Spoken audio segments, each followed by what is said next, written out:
Forsen.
Click the link, Mr. Force.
Hello, Forsen. Is I for head sealer? Yes, that is right, forehead sealer. Me, also known as the forehead sealer, have sent you a link to watch. No, it is not only you, but for chat to also see. I hope chat enjoys.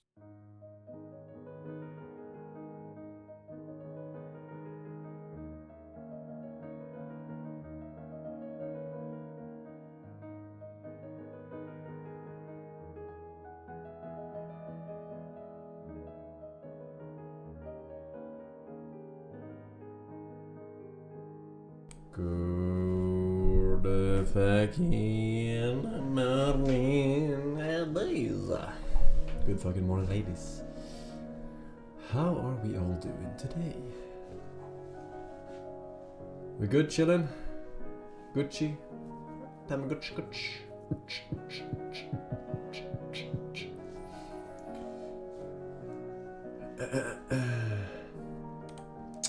Pretty good, doing great. Oh, what a beautiful day. What a beautiful day.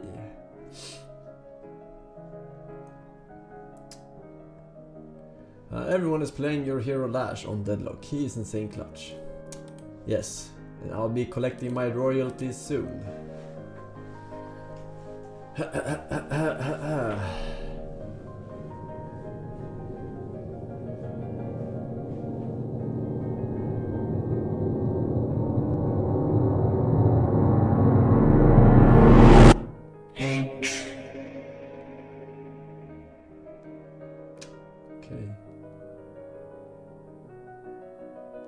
Hello, Forsen.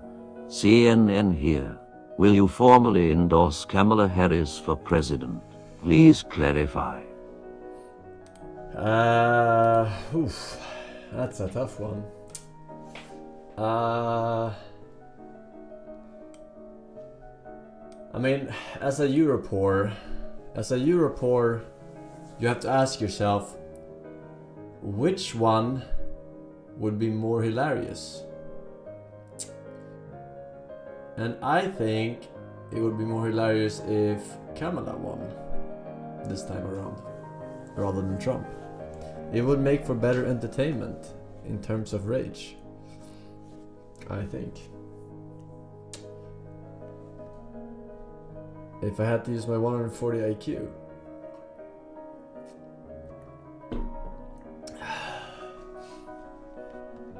I don't care either way, obviously, but I think the right wingers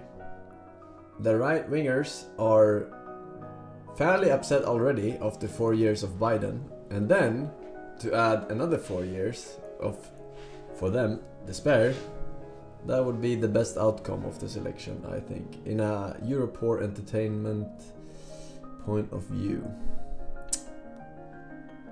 I think.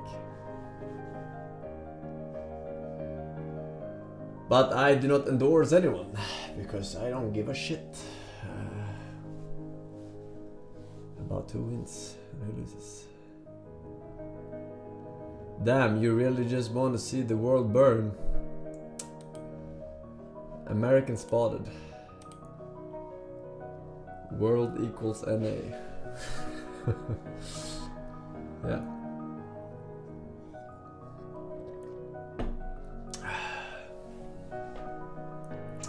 Very good, very good. Let's see here. We got some Zabronis, we got some Sabronis, Ruffle Elamafau, C32253 Glowing Elemental, Hannah Zelino, Akalian Bob, Nax 40, Lamur, Sora K Hearts, and it's me, 971. Thank you very much, Kaliama Bob. Thank you for the 3 years, of course. I almost missed that, but not quite. Here's your cringe fist. He says, feels okay, man. Man. New Factorious Page HDLC. Oh my god. I hecka love Autismo. Anything else cool, fresh, newsworthy, exciting I should be made aware of today? They found a new prime number. It is 2 to the power of 132. Okay. Only the 52nd known Mersenne prime number ever discovered. A prime that is -1, a power of 2. -1, a power of 2. Okay, that is I wouldn't go as far as to call it interesting, but it's definitely something, right? Yeah. New champion in League of Legends. All right. No More Room in Hell 2 released. Yes, I saw that. I'm pulling for band Kazuza and Yoshimi right now. Wish me luck. I don't know what the fuck that means, so I will not wish you luck.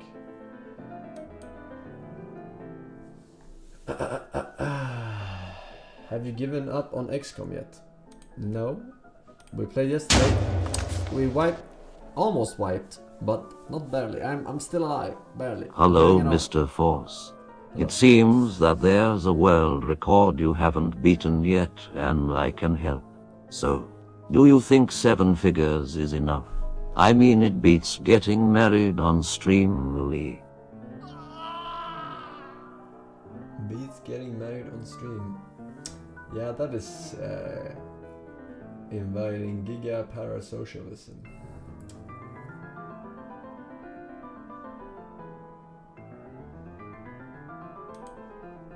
I mean, everything beats getting married in general, I would say, but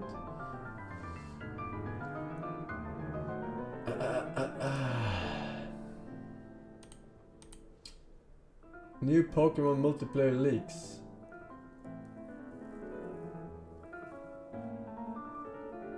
I don't know what that means, because there's a lot. I mean, Nintendo is famous for their multiplayer, right? You can play multiplayer in most Pokemon games. All you need is a cable and the local proximity of 1 meter at most.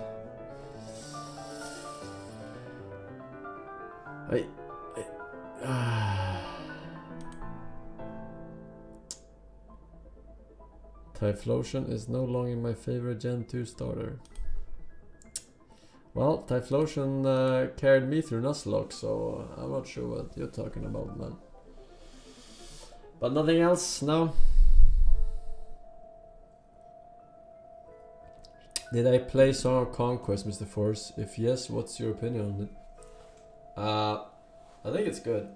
I think it's a great successor to Heroes of Might and Magic 3 multiplayer. But as a stream game, the games just take too long, you know. You play with 4 people, expect like a 5-hour game, man. Right? Minimum.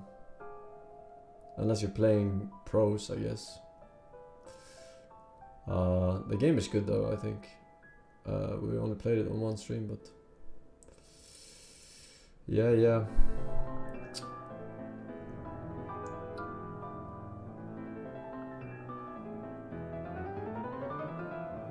Playing No Room in Hell. Yeah, we're probably playing it.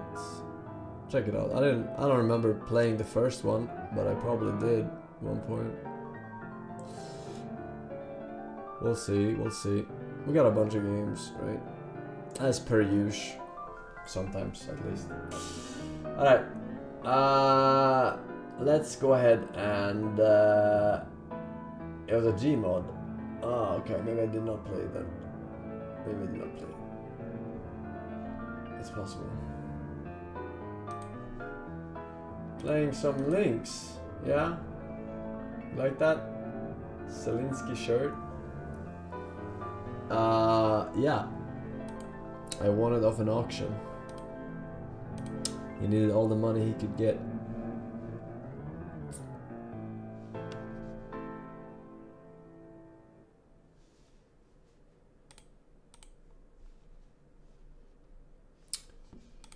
Pause the music, maestro. Let's see what we got. So Badwater. Badwater to me is like the spiritual centerpiece of Team Fortress 2. It perfectly embodies the chaos and the order that makes TF2 a really good game. What? It's sort of like a There's Mobius no way he's strip talking dinner about table. this for 12 But hours. the joy that it and provides it's not repeated. is an or unending looped. feast. There's something very special going on when a map like Badwater is heralded as an undying classic by both newcomers and veterans, by both casual players and by competitive players. Because a lot of times maps age poorly as our TF2 intelligence increases and we learn more about the game, but Badwater holds really strong in this regard. Through and through, it stays important, just like the value of gold. And I'm going to go on to argue that Badwater is an extremely fun map.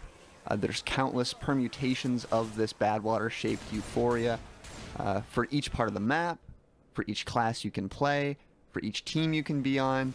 There is a specific set of pleasures that are available to you to experience on PL Badwater. It's hard for me to think of a better map that encapsulates the TF2 pub experience than Badwater. And it's hard for me to think of one that does so like Badwater without standing on like weak stilts of gimmicky iconicity. Because Badwater is helplessly classic, but it's also a deserved recipient of that praise. It's an expertly designed map from the golden age of the original TF2 development team, which is really cool. And it may very well be one of their best offerings in an attempt to create a map that is fun for all of the classes equally, and a map that feels quintessentially just. So while the perfect TF2 map may never exist, the more time that I do devote to studying Badwater, the more I am under the impression that it is as close as we have reached. Because at this point, thousands of TF2 maps have been made. Like, there's over 100 officially in the game. There's countless more circulating in community servers and competitive circles. And while there can be something really stimulating, something very enjoyable about experiencing all that can be offered in TF2 by playing its large plethora of maps, what if all that TF2 has to offer can actually be experienced on one map. And I may seem like an extremist, but I will propose that there is value in spending time playing the best maps and spending less time playing those that don't fill you absolutely to the brim with happiness, because your lifetime is limited. So please play Badwater while you still have time. Something that makes Badwater unique compared to other payload maps is that it actually only has one stage. On the flyer for the heavy update that announced Badwater, it explains that it's different from the previous payload map, which was Gold Rush, because Gold Rush had 3 stages, and Badwater just had 1 stage, but they saw it as being, you know, a much bigger, larger single-stage map. They also described Badwater as being reflective nature, this complementary nature of the 2 snipers on Badwater, where really, in general, and all these different points on the map, there's a sight line that's good to be watching, regardless of what team you're on, and there's going to be a sniper duel going on. I think you can parallel what I talked about with Badwater soldiers, and how Badwater soldiers are going to wind up in a lot of 1v1s because they really ought to be in similar being the Michael Jordan of the team, right? But being an equally valid part of the team that plays a much less flashy role. Just for fun, you know? Just because you wanted to. And it is this completely irrational and like... I mean, that's gotta top the autism of the month, I'll be honest. This motherfucker spent 12 hours talking about one map in Team Fortress 2. It's gonna be hard to top that. So, Judge Jackson, all of us will agree that no one should be discriminated against because of race. When you just testified a minute ago that you didn't know if critical race theory was taught in K through 12, I will confess I find that statement a little hard to reconcile with the public record, because if you look at the Georgetown Day School's curriculum, it is filled and overflowing with critical race theory. That among the books that are either assigned or recommended, they include Critical Race Theory, an introduction. They include The End of Policing, an advocacy for abolishing police. They include How to Be an Anti-Racist by Ibram Kendi. They include literally stacks and stacks of books, and I'll tell you 2 of the ones that were most stunning. They include a book called Anti-Racist Baby by Ibram Kendi. And there are portions of this book that I find really quite remarkable. One portion of the book says babies are taught to be racist or anti-racist. There is no neutrality. Another portion of the book, they recommend to babies confess when being racist. Now, this is a book that is taught at Georgetown Day School to students in pre-K through 2nd grade, so 4 through 7 years old. Do you agree with this book that is being taught with kids that babies are racist? Senator,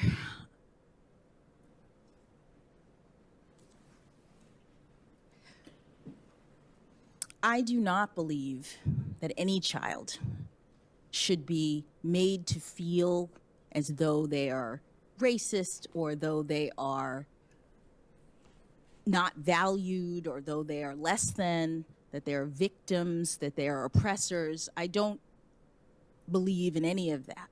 But what I will say is that when you asked me whether or not this was taught in schools, critical race theory, my understanding is that critical race theory as an academic theory is taught in law schools, and to the extent that you were asking the question, I understood you to be addressing public schools.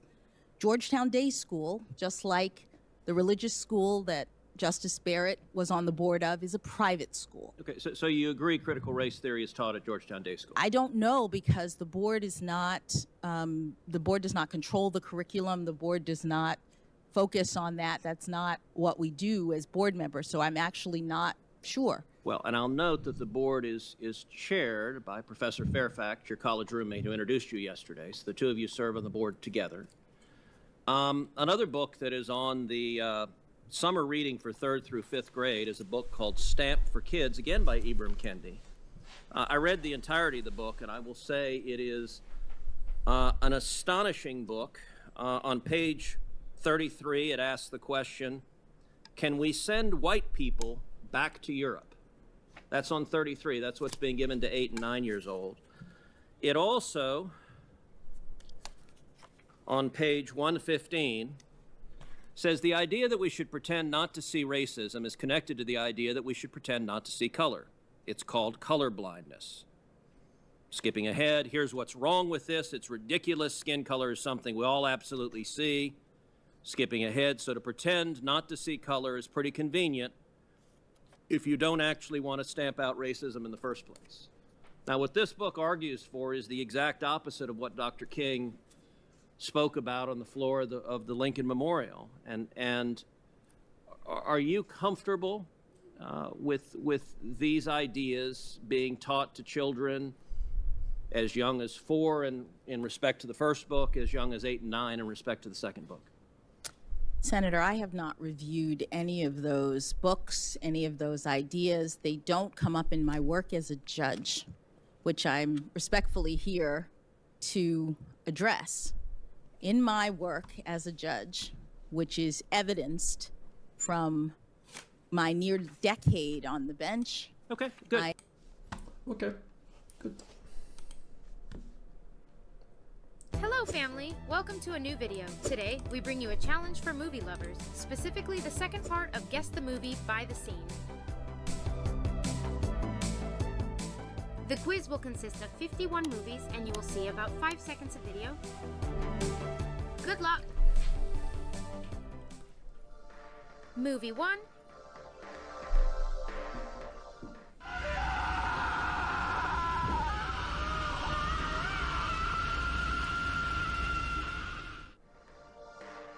Interview with the Vampire. Movie 2. I've seen that one. Why don't you just stop worrying for 1 minute? Be proud of yourself. The Hangover. Movie 3. That's from the heart. Super... let it go to your head. No. What the fuck is this called? Kick-Ass 2. Kick-Ass. Movie 4. I was gonna say super bad because it has the actors. Well, Steven, it's beautiful. You don't like it. I Love You, Philip Morris. Actually, I haven't seen this one. Movie 5. Transformers 1. Whoa, nice headers. You've got a high-rise double pump carburetor. That's... Transformers. Movie 6.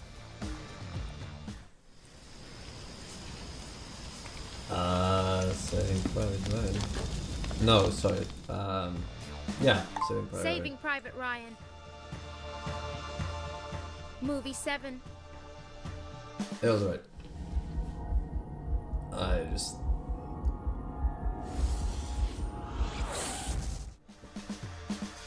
Phenomenon. Have I seen that one? Movie I don't 8. know. About it all. Just relax. Sulas. Hey there, Derek. Zoolander.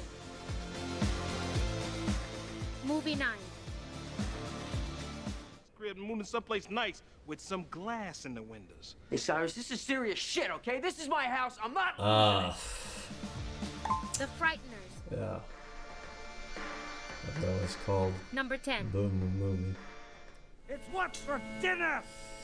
Austin Powers. Austin Powers, The Spy Who Shagged Me. Movie 11. Let's take a little walk around. Forrest Gump.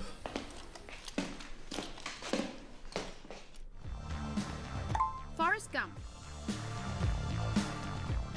Movie 12. So we're looking for screws? Well, this isn't a hammer. That's a story head, right? Escape Room.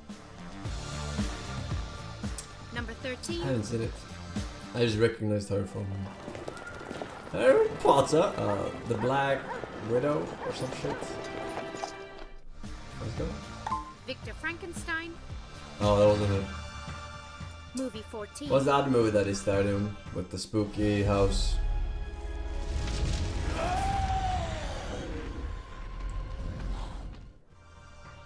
Oh shit, Suicide I Squad. suppressed this one. Movie 15. Suppressed that one. The Woman in Black. That's right. Don't start this. Christmas movie. Kindergarten Cop? No. Kindergarten Yeah. Cop. Number 16.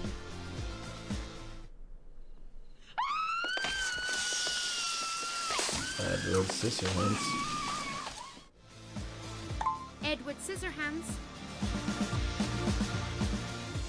Movie 17. Am I breaking out? No. Jumanji, Yes. I guess. Okay. Jumanji. Welcome to the jungle. Zoomer Jumanji. Movie 18. Back to the Future. What? Back to the Future. Number 19. 5'9", blue eyes, long I legs, guess great skin. Die Hard. No. The Fifth Element. That was a rough scene Number 20. to call it on.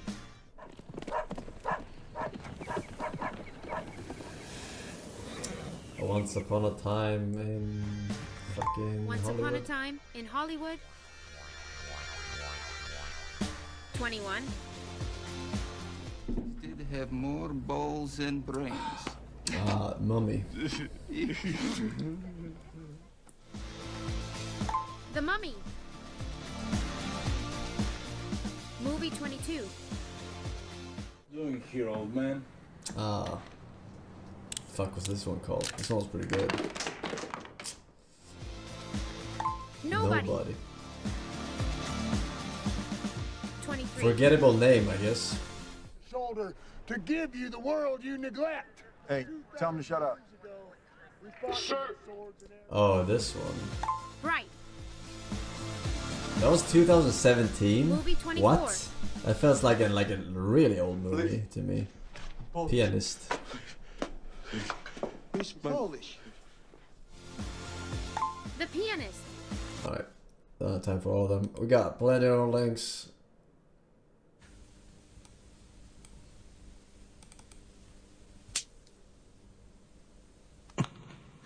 See, now that's what I'm talking about. I'm burning up so bad, one little drop of water and I feel like I'm swimming in it. Yeah. Wait a second, water? Hey.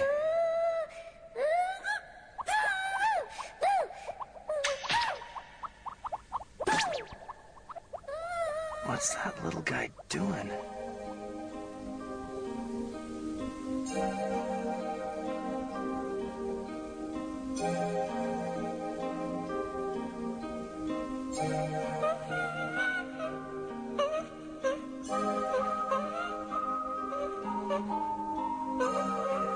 What a stupid little bastard.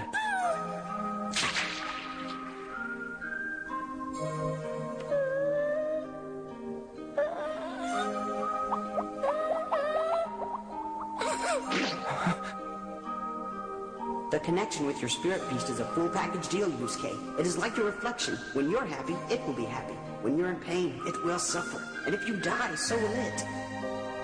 It is you.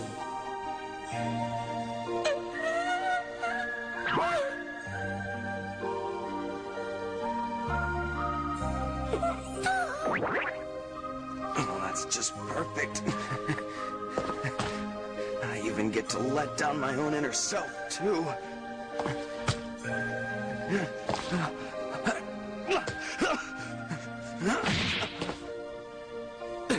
He's in pain because I am. Because I couldn't hold my weight.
Okay, I think he died anyway. Definitely Vixen 6. Hi, my name is Zalva, Wigo, Simple, and Rinox. Ulrich the Soccer, Genix, thank you boys, welcome back. Welcome. You may have already seen the images. Lines of cars spilling out onto nearby streets, causing traffic jams. The culprit? Popular drive-through fast food restaurants like Chick-fil-A. All over the country, traffic engineers are trying to figure out how to unsnarl traffic caused by drivers waiting to turn into the driveway and get to the official drive-through lane. The problem is getting so bad that the fast food restaurants are dealing with complaints from neighbors and local governments. A shopping center in Beaumont, Texas is suing a Chick-fil-A for the traffic jams caused by its drive-thrus. Apparently the long lines block access to other businesses. In the city of Santa Barbara, a Chick-fil-A is so popular that it regularly blocks the rightmost lane for about 90 minutes every weekday and 2.5 hours on Saturdays, essentially turning State Street into a one-lane road. The restaurant owner had to hire third-party traffic control in an attempt to avoid the city council declaring the restaurant a public nuisance. With all of these problems, Chick-fil-A isn't standing still. They're innovating. When Chick-fil-A locations reach certain revenue thresholds, the company shuts down the restaurants and aims to improve capacity and throughput. They do what's called a scrape and rebuild and completely demolish the old restaurant. Then they do things like add a second drive-through lane. Here's the same Chick-fil-A, this time with 2 drive-thru Hey lanes. Rabbitson and Another scrape and rebuild Foxism, resulted I in a just restaurant woke without up, any indoor dining. and I The don't parking know spaces if you gave way said to no more more drive-thru links space. or not. Chick-fil-A is I going can even punish further, you with too. a They trans launched a new link or a 4-lane drive-thru bait-deaden concept link, with no indoor but dining let's and a kitchen that just sits go above with the a drive-thru standard lanes. Kuma According to link for Chick-fil-A, today. a unique meal transport system that is some kind of conveyor belt moves the orders from the kitchen above to the server below. The kitchen is twice the size of a normal Chick-fil-A, and they claim they can deliver a meal every 6 seconds. These drive-thru problems are not limited to Chick-fil-A. Taco Bell also built a 4-lane concept restaurant similar to the Chick-fil-A one, but this one in Minnesota. While some of these innovations might solve the queuing problem, they are also eliminating third spaces, or places for people to hang out. And building more lanes and space for cars isn't a great long-term solution for traffic and emissions. It's clear that drive-thrus are getting out of control. But why is this happening now? And what should local governments do about it? Should drive-thrus be banned? I live in a city with a drive-thru ban. Does it work? Let's answer all these questions after the bike bell. Okay, how did we get here?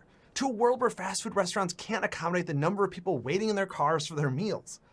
Well, let's take a very brief look at the history of fast food drive-thrus. There are a few places that claim to be the first drive-thru in the United States, and that's because we got to the drive-thru of today through a steady march of innovations in automotive dining, and it's hard to pinpoint what counts as a true first drive-thru. The first step was drive-in dining, like Sonic. Cars parked at the restaurant and car hops brought out the food, and sometimes they did it on roller skates. Crazy. But those are drive-in dining establishments, and we're talking about drive-thrus. Red's Giant Hamburger in Missouri claimed to be the first in 1947.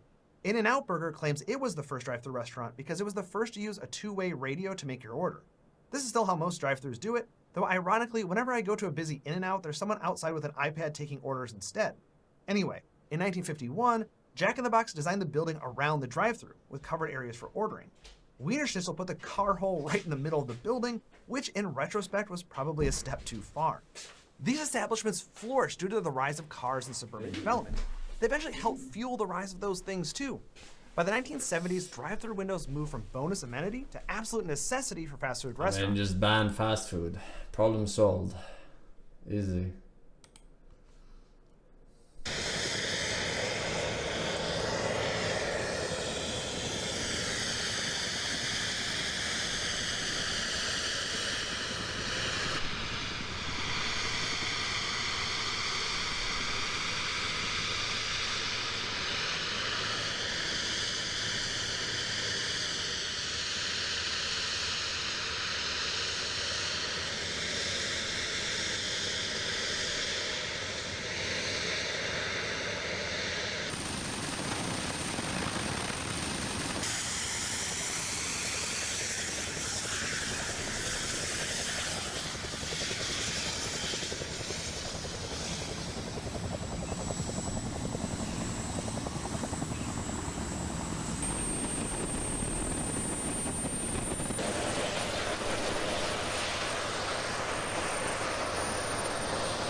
Jetpack with parachute?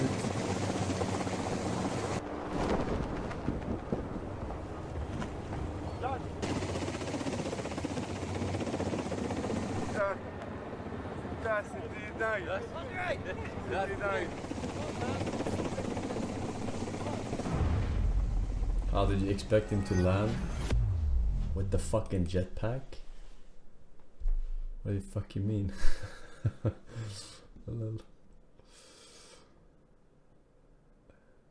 No, not head first, feet first. It's a fucking jetpack. Rest in peace, Zanagi, Toasty, Salted and Fably and Hotsmans of Unst. To identify with the gifted sub and Nutricula of the 3 gifted. Thank you very much, boys. Ohio Aficionado, Cacophonic and Minota. 1 year. Enjoy the badge, sir. 8 years and wild, shiny, Absol, Pug, Forsen E. Not Forsen. E. Forsen. Futshovsky, 3 years. Forsen, more like foreskin. Megalul! Classic. Original classic. Look at all these dudes! I knew I smelled sausage. Yes! Abby? I'm Liz. Liz! Thank you! Oh, our nips just touched. Mine are so hard. Mine are different sizes. Abby, these are the writers. Oh, where's little Abby gonna sit? Guess I'll have to sit on somebody's lap. You can sit there. Eenie. Please, God. Meanie. Come to mommy. Miney. Me, pick me. Mo! Give me strength, oh Oprah. Lemon, is that the new woman you hired? Is it cold in here? Or is it just that I'm not wearing any underwear? You should be careful around the crew. New York gives us a tax break for employing sex offenders. It's a terrible program.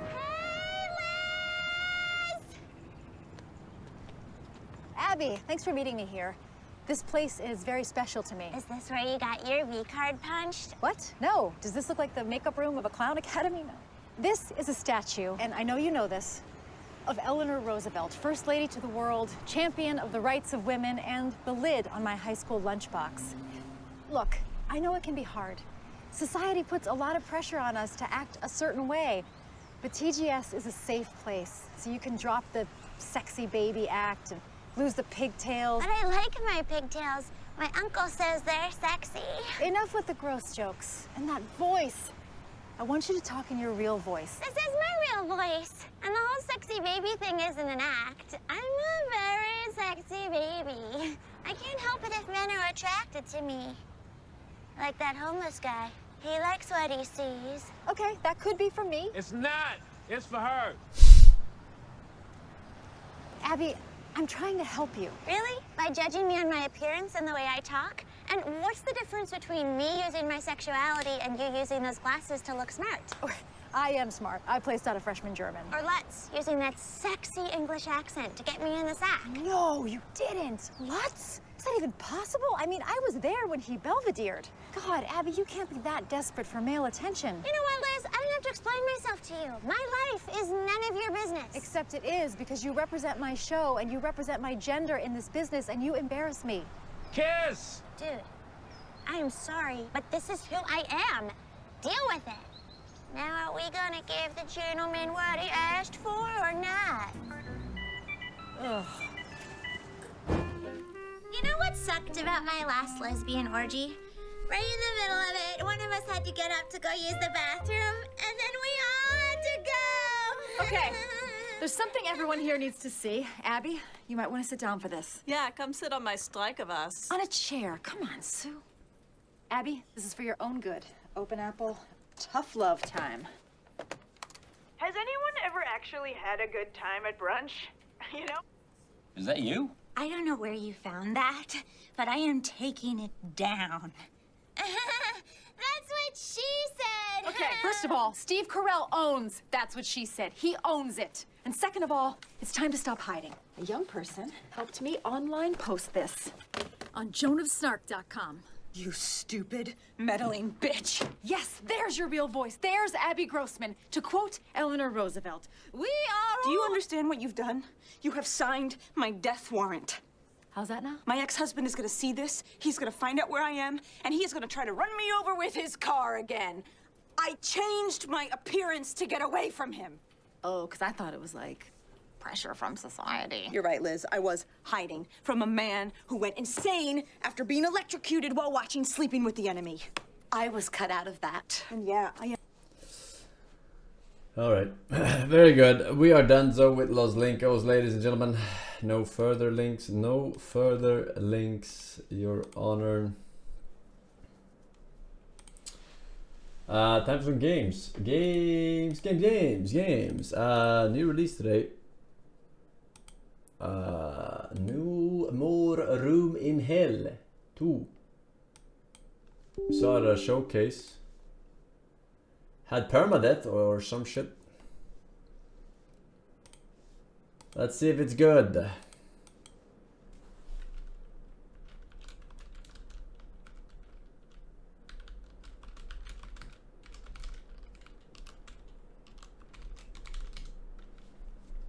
Eight players. That's a lot of stream snipers.